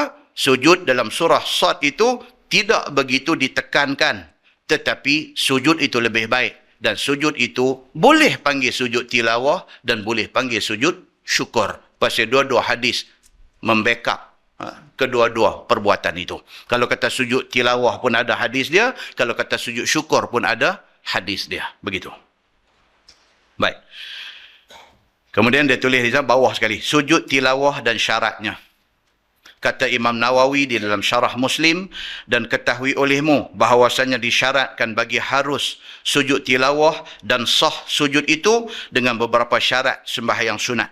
Setengah daripadanya suci daripada hadas dan najis. Ini Imam Syafi'i. Sujud tilawah, sujud syukur ni dia kata kena ada ayat semayang, tutup aurat, suci daripada hadas dan najis, menghadap kiblat, dan tiada harus sujud melainkan sehingga sempurna bacaan sajadahnya. Dan harus di sisi kita Syafi'i, iaitu sujud tilawah itu di dalam waktu-waktu yang ditegah sembahyang di dalamnya. Sebab dia bukan sembahyang, dia adalah sujud. Maka boleh dibuat pada waktu larangan. Waktu larangan bila? Dua. Satu, lepas subuh. Sehinggalah matahari segala sehingga masuk waktu duha. Itu waktu larang semayang. Tapi kalau time tu kita duk baca Quran, kita jumpa ayat sajadah. Boleh tak boleh sujud? Boleh. Kerana sujud sajadah bukan sembahyang. Lepas asar kita baca Quran, baca jumpa ayat sajadah. Boleh tak boleh sujud? Boleh. Walaupun itu waktu larangan sembahyang. Pasal apa? Pasal sujud sajadah bukan sembahyang. Itu yang dia nak beritahu. Baik, tuan-tuan tengok bawah lagi. Dia kata bab ma jaa fi sajdah fil hajj. Itu bab yang datang pada menyatakan sujud tilawah di dalam surah Al-Hajj. Kita tengok hadis dia saja sudah. Pasal dia cerita benda yang sama. An Uqbah bin Amir radhiyallahu anhu qal qultu ya Rasulullah fuddilat suratul hajj lianna fiha sajdataini. Qala Nabi sallallahu alaihi wasallam na'am wa man lam yasjudhuma fala yaqra'huma. Maksudnya daripada Uqbah bin Amir radhiyallahu an. Kata dia, aku tanya, ya Rasulullah, fuddilat suratul hajj lianna fiha sajdatain. Uqbah bin Amir tanya Nabi. Dia kata, ya Rasulullah, betulkah surah Al-Hajj dilebihkan daripada surah-surah yang lain kerana di dalamnya ada dua tempat sujud? Satu-satunya surah dalam Quran, tuan-tuan, yang ada dua ayat sujud ialah surah Al-Hajj, ayat 18 dan ayat 77. Dalam satu surah dua tempat sujud. Okey. Jadi Uqbah bin Amir tanya Nabi, dia kata, ya Rasulullah, fuddilat suratul hajj lianna fiha sajdatain. Adakah surah Al-Hajj dilebihkan daripada hak lain-lain kerana di dalam dia ada dua kali sebut ayat sajdah? Qala Nabi sallallahu alaihi wasallam, na'am. Nabi kata, ya. Surah Al-Hajj, kelebihan dia apa dia? Dia ada dua tempat sajdah, dua tempat sujud. Kemudian Nabi kata, wa man lam yasjudhuma fala yaqra'huma. Nabi kata, siapa yang berasa segan nak sujud, tak usah baca. Nabi kata. Daripada hadis tu dapat kita faham bahawa tuntutan sujud apabila jumpa ayat sajdah itu tuntutan yang besar. Kalau jumpa sujud, Nabi kata, walaupun tak wajib, tetapi dituntut. Kalau hang berasa segan nak sujud, Nabi kata tak usah baca ayat sajdah. Nabi kata lagu tu. Muslimin dan muslimat yang dirahmati Allah sekalian. Tuan buka muka sebelah. Dia duk main laju lagu tu pula. Laju. Muka surat sebelah 74, dia kata bab ma yaqul fi sujudil Quran. Iaitu dia kata barang yang dibaca di dalam sujud tilawah. Dalam sujud tilawah ni nak baca apa? Kan? Ada orang yang tak biasa semayang pagi Jumaat. Sujud sajdah, dia tak biasa. Main-main tengok. Lepas orang sujud.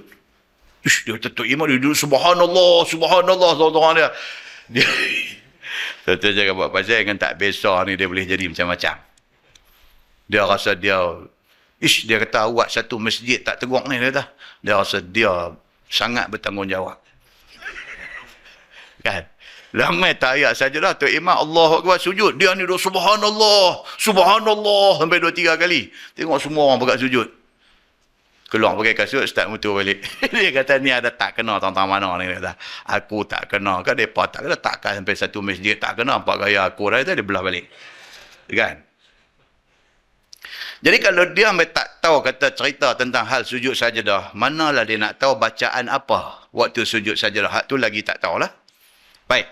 So malam ni dia kata ma yaqul fi sujudil Quran. Itu bab tentang barang yang dibaca di dalam sujud tilawah. Sama macam kalau kita buat kita buat bulan puasa, kita buat witir 3 rakaat 1 salam.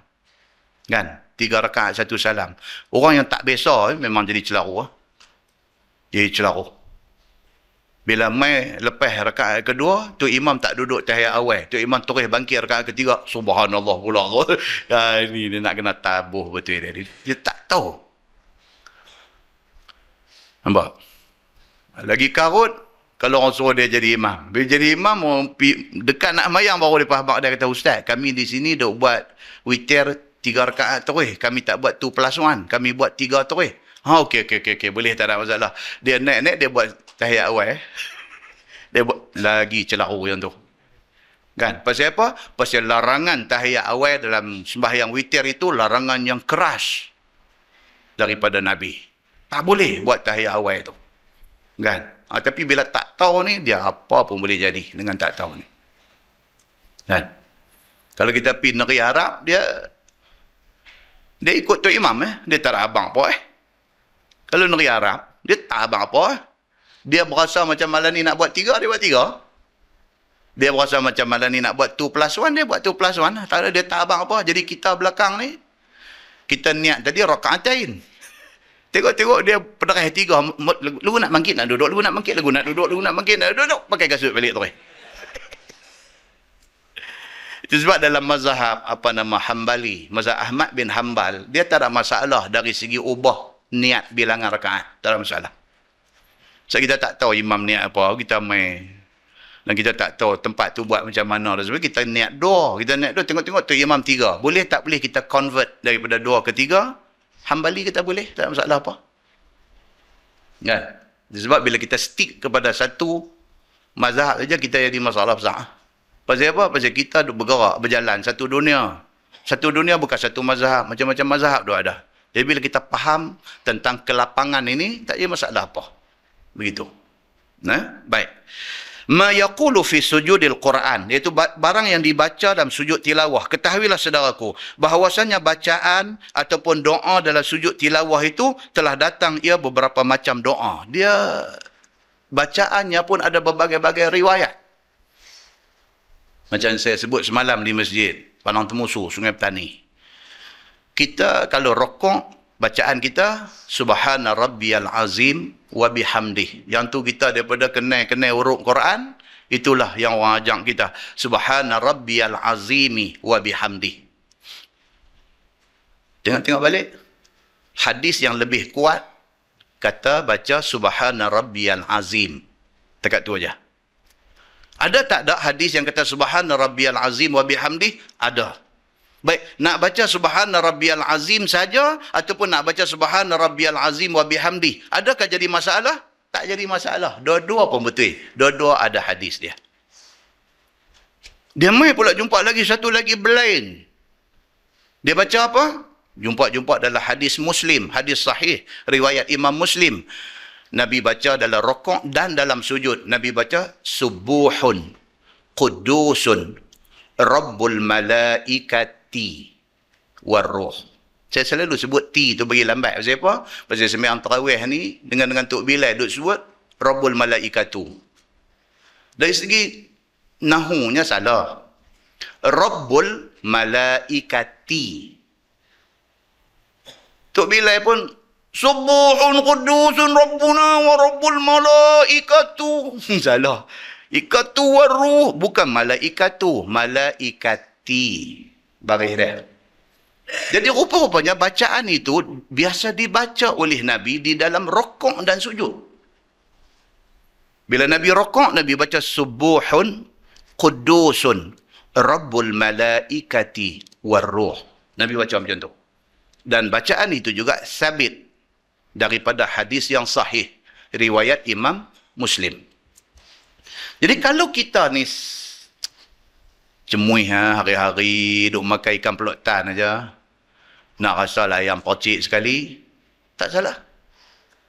Lama dah, 40 tahun, 50 tahun dah duk sembahyang, duk baca Subhana Rabbiyal Azim. Berasa lagu malam ni nak baca Subuhun Qudusun Rabbul Malaikati Warruh. Boleh tak boleh? Boleh. Berasa berlain sikit. Salah ke tak salah? Langsung tak salah. Pasal apa? Sabit. Sabit ni maksud apa tuan-tuan? Sabit ni, bila dia sebut kata sabit, maksudnya bersumberkan kepada hadis yang sahih. Dia sebut sabit. So orang tanya ustaz, ni hadis ni sabit tak? Sabit tak tu maksudnya sah ke tak hadis ni daripada sumber yang sahih. Itu perkataan sabit. Gitu.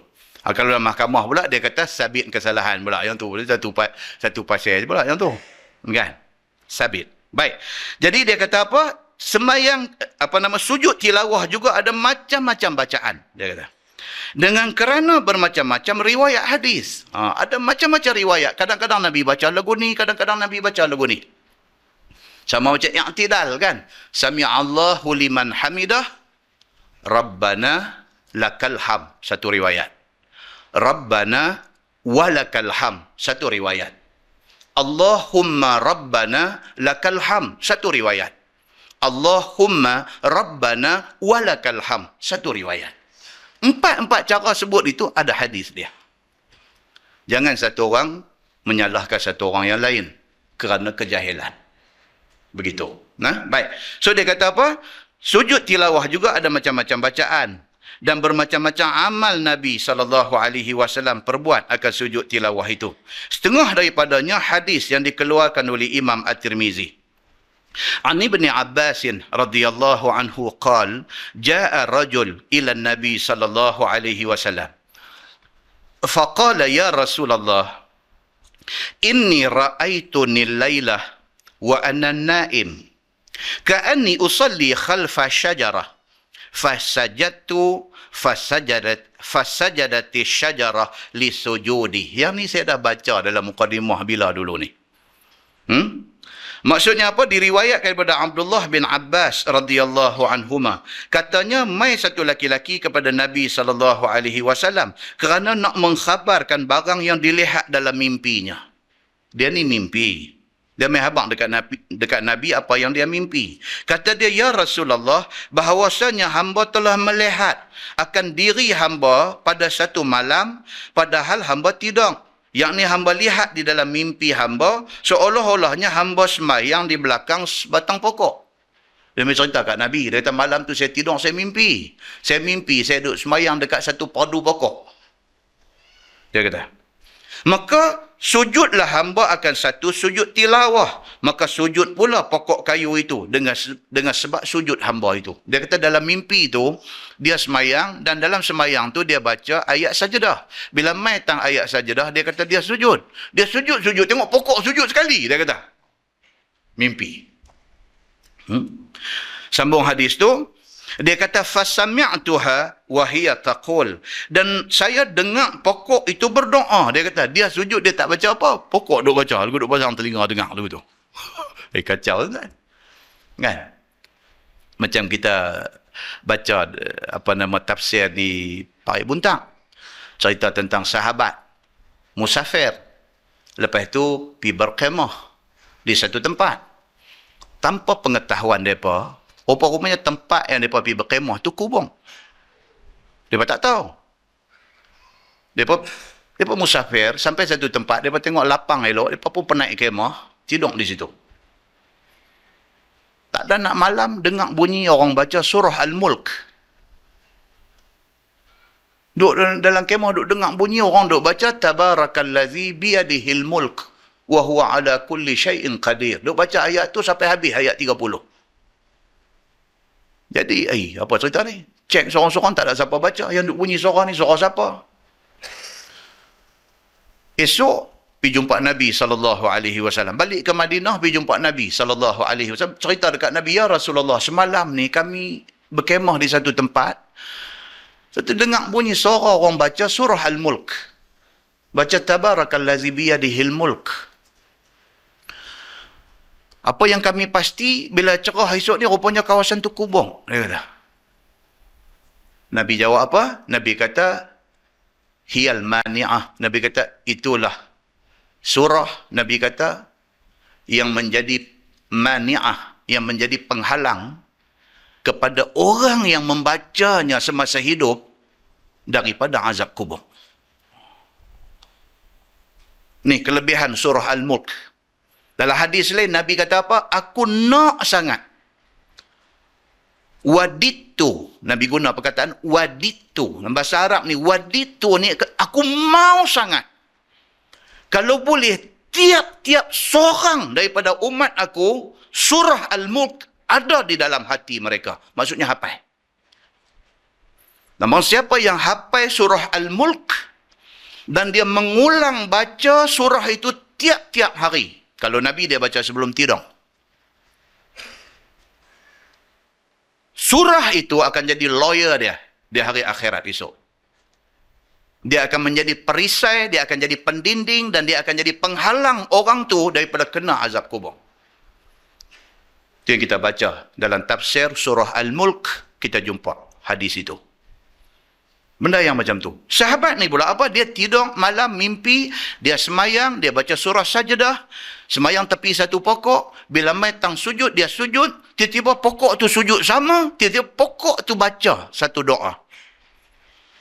Apa doa dia? Dia kata, Allahumma tubli biha indaka ajra, wa dha' anni biha wizra, waj'alha indaka dzukra wa taqabbalha minni kama taqabbaltaha min 'abdika Daud. Itu dia. Pokok tu baca doa tu. Maksud dia apa? Allahumma ktub li biha indaka ajra. Ya Allah, ya Tuhanku, tuliskanlah kepada aku ni di sisi engkau pahala.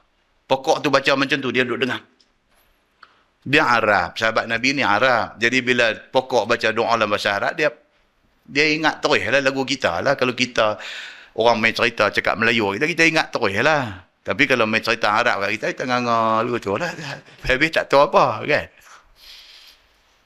Jadi dia kata dia dengar pokok tu masa sujud, pokok tu kata Allahumma, ya Allah, ya Tuhanku, uktub li, tuliskan kepada aku ni biha indaka ajra, pahala kepada aku. Pokok tu kata. Wadha' anni biha wizra, ya Allah, ya Tuhanku, angkatlah daripada aku ni dosa. Dengan kerana sujud ni minta bagi pahala, minta dosa ada buang. Waj'alha li 'indaka zukhra, ya Allah, ya Tuhanku, mintalah pahala-pahala ni menjadi zukhra, menjadi satu khazanah, simpanan pahala untuk aku guna di hari akhirat esok. Wa taqabbal minni kama taqabbaltaha min 'abdika Daud, dan terimalah daripada aku seperti mana engkau terima ibadat Nabi Allah Daud alaihi salam. Apa spesial Nabi Daud tadi kita tak cerita? Sulaiman Daud, ingat balik cerita Sulaiman Daud? Bina Masjidil Aqsa. Okey. Nabi Sulaiman dengan Nabi Daud ni apa istimewa dia tuan-tuan? Dia terkenal dengan satu orang yang kuat ibadat. Kuat ibadat. Ibadat dia macam mana? Tiap-tiap malam qiyamul lail. Ibadat Nabi Daud ni macam mana? Puasa selang sari. Hari ni puasa, esok buka, lusa puasa, tolak buka. Dia selang sari dia puasa. Sehingga kan Allah Subhanahu Wa Taala beritahu dekat Nabi, tidak akan ada manusia yang ibadatnya sehebat ibadat Daud alaihi salam. Bila mai cerita hadis sahabat Nabi Al-Bahili, puasa sampai hari-hari sampai cengkung biji mata. Bila jumpa Nabi, di antara yang Nabi tegur, Nabi sebut benda ni. Nabi kata kalau hang rajin sangat nak puasa, puasalah macam mana puasa Nabi Daud. Puasa selang sehari. Jangan puasa hari-hari. Kerana puasa hari-hari itu tidak sabit daripada mana-mana perintah Nabi SAW. Baik. Kemudian, itu satu bentuk bacaan ketika sujud sajadah. Kemudian tuan-tuan buka muka sebelah. Dia kata doa sujud tilawah yang masyhur. Yang tu yang kita duk buat selalu. Doa sujud tilawah yang masyhur. Telah dikeluarkan oleh Abu Isa At-Tirmizi akan hadis yang menyebutkan doa dalam sujud tilawah dengan kata dia, an Aisyah radhiyallahu anha qalat, kana Rasulullah sallallahu alaihi wasallam yaqul fi sujudil Quran bil lail, sajada wajhiya lillazi khalaqahu wa syaqqa sam'ahu wa basarahu bihaulihi wa quwwatihi. Itu kita selalu baca. Maknanya hak kita selalu baca tu ada tak sabit daripada hadis? Ada. Tak payah tukar apa dah. Memang ada. Cuma kita nak tengok apa maksud dia. Maksud dia kata sajada wajhiya lillazi khalaqahu. Aku sujudkan wajah aku kepada Tuhan yang menciptanya. Tu yang kita duk baca masa sujud sajadah ataupun sujud tilawah itu. Kita kata sajada wajhiya lillazi khalaqahu. Aku sujudkan muka aku ini kepada Tuhan yang mencipta muka ni. Ni muka yang bini kita berkenan ni. Kan? Apa ada kat dia tak tahu yang dia boleh berkenan kat kita ni. Muka kita ni dia berkenan tu. Tang mana tak tahu. Tapi muka ni Tuhan buat bagi kat kita. Pitanya 10 orang perempuan lain tak berkenan. Bini kita berkenan. Kan? Jadi kita bersyukur kepada Allah. Masa sujud tu kita kata sajada wajhiya lillazi khalaqahu. Aku sujud muka aku kepada Allah, Tuhan yang mencipta muka ni. Wa syaqqa sam'ahu wa basarahu. Dan juga aku sujud ni kepada Tuhan yang membuka pendengaran telinga aku, wa basarahu, dan penglihatan mata aku. Tuan-tuan, yang telinga kita boleh duduk dengar ni sampai orang duduk bisik tepi pintu, kita tahu dia kata kat kita. Kan? Siapa bagi dengar? Allah bagi dengar. Dan kita kena ingat, dengar ni Allah bagi, nampak ni Allah bagi. Allah boleh ambil balik. Bukti dia apa? Ada pun, memang ada orang yang Allah ambil balik lah. Atas sebab-sebab, atas sebab-sebab yang berbagai-bagai. Allah bagi kenci mana? Allah bagi kenci mana? 45 mata tak nampak. Umur 45. Tak tua sangat. Mata tak nampak. Jalan. Dengar suara macam ustaz. Mai salah ustaz apa abang? Rupanya bukan ustaz, kawan ustaz. Mata dia kacau. Kata ustaz apa abang? Saya bukan ustaz. Dia tolak pergi sebelah, pergi kat ustaz. Kita pun tanya balik awak, mata. Dia tak kenci manis saya. Tuan ambil balik lah. Tuan ambil balik. Mata duk ada, duk celek, duk nampak. Penglihatan Tuhan ambil. Itu yang kata wabasarahu. Ainun mata, basar penglihatan. Different. Tak sama. Mata Tuhan tak ambil, dia biang bagi duk celek macam mata ikan kering tu. Duk celek tapi tak nampak. Penglihatan ikan kering tu Tuhan ambil. Duk gantung di kedai tu. Jegir, tak boleh kita mai duk pegang ikan talang kedai ni, jegir kita bukan dia kenal pun siapa. Penglihatan Tuhan ambil lah. Kan? Rupanya sujud sajadah ni, kita duk sebut benda ni. Sajadah wajhiya lillazi khalaqahu. Ni aku letak wajah aku, muka aku ni kepada Tuhan yang mencipta muka ni. Wa syaqqa sam'ahu wa basarahu. Aku sujud ni kepada Tuhan yang membuka pendengaran dan membuka penglihatan mata aku. Bihaulihi wa quwwatihi, yang Allah dengan daya upaya dan upaya dia, dengan kekuatan dan upaya dia, benda ni berlaku dekat kita ni. Itu yang dibaca.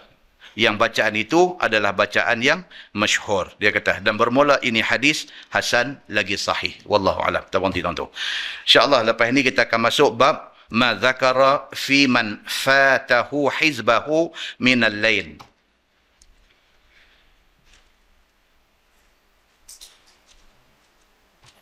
Tajuk yang akan datang ialah cerita tentang orang yang amalan itu menjadi wirid dia. Tiba-tiba dia terlepas benda tu. Contoh. Amalan yang menjadi wirid dia apa dia? Contoh. Kita ni dah 20 tahun dah. Contoh. Kita ni dah 20 tahun dah. Tiap-tiap malam without fail, kita akan buat sembahyang witir. Contohnya, 20 tahun dah kita ni tiap-tiap hari, tiap-tiap malam, walau duk ada di rumah, walau pergi rumah adik-beradik, walau kita musafir ke luar negeri, tiap-tiap malam without fail, tanpa slack satu pun, kita akan buat witir. Sama ada witir tu kita buat lepas Aisyah, ataupun witir kita buat lepas kita bangkit pukul 4, 5, setengah pagi, sembahyang tahajud kita witir, tak penting. Yang pentingnya witir tu kita duk buat every night 20 tahun dah. Kata satu malam tu tak letih apa pun tak tahu, tak kepala, terlena, jaga-jaga cerah. Subuh pun terlepas, witir terlepas. Tuan-tuan, buku rekod kita selama ni, dakwat biru, tiba-tiba dia main merah satu. Dia ralat ni lah.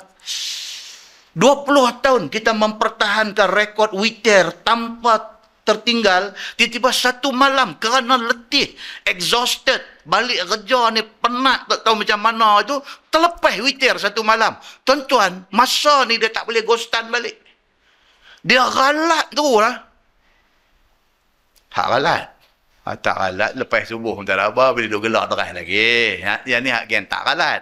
Kita tak mau cakap bab tak ralat ni, cakap cerita hak ralat ni. Tajuk akan datang ni, dia nak bincang apa dekat kita ni, boleh tak boleh qadha witir tu selepas daripada waktu duha. Boleh tak boleh? Boleh tak boleh tu tengok hadis kata macam mana dan tengok syarah ulama tentang hadis tu macam mana. Maksudnya apa? Benda tu menjadi wirid dia. Wirid ni maksudnya benda yang duk buat tak pernah tinggal. ataupun duha. 20 tahun dah semayang duha ni, dia tak pernah miss. Dia pergi pejabat, dia kerja, dia macam mana pun, daripada waktu duha sampailah nak masuk zuhur. Kan? Kecuali break waktu yang tak boleh semayang, kita baca di surau ni itu kan, dia kata 15 minit, 20 minit sebelum zuhur tu waktu yang dilarang semayang.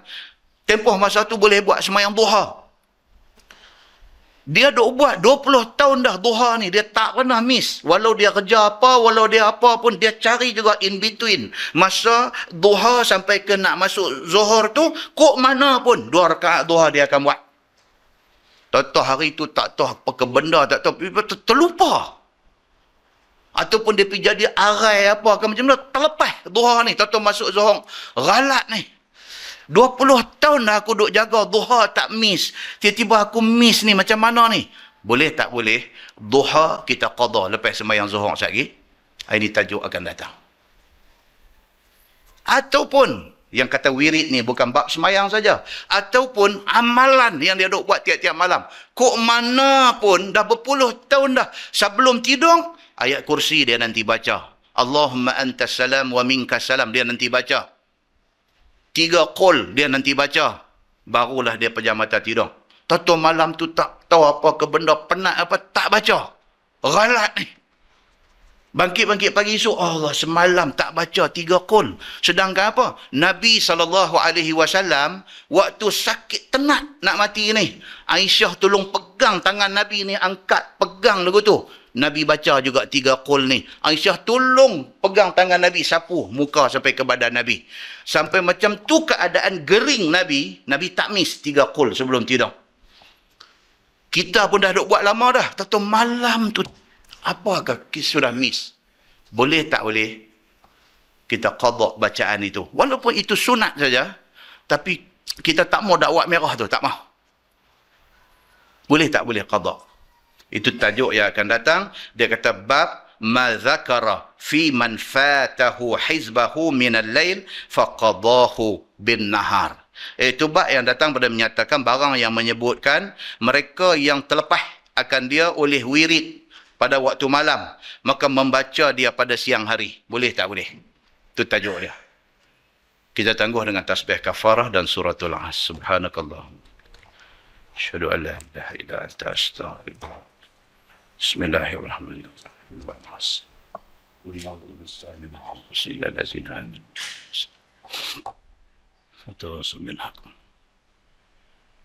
اللهم صل على محمد في الأولين والآخرين وسلم ورضي الله تبارك وتعالى عن سادتنا أصحاب سيدنا رسول الله أجمعين. بسم الله الرحمن الرحيم. الحمد لله رب العالمين حمدا يوافي نعمه ويكافئ مزيده. يا ربنا لك الحمد كما ينبغي لجلال وجهك الكريم وعظيم سلطانك. رضينا بالله ربا وبالإسلام دينا وبمحمد نبيا ورسولا. اللهم افتح علينا فتوح العارفين وارزقنا فهم النبيين بجاه خاتم المرسلين. اللهم فقهنا في الدين وعلمنا التأويل واهدنا صراطك المستقيم. اللهم أرنا الحق حقا وارزقنا اتباعه وأرنا الباطل باطلا وارزقنا اجتنابه. اللهم اجعل جمعنا جمعا مرحوما وتفرقنا من بعده تفرقا معصوما. وصلى الله على محمد وعلى آله وصحبه وسلم والحمد لله رب العالمين. السلام عليكم.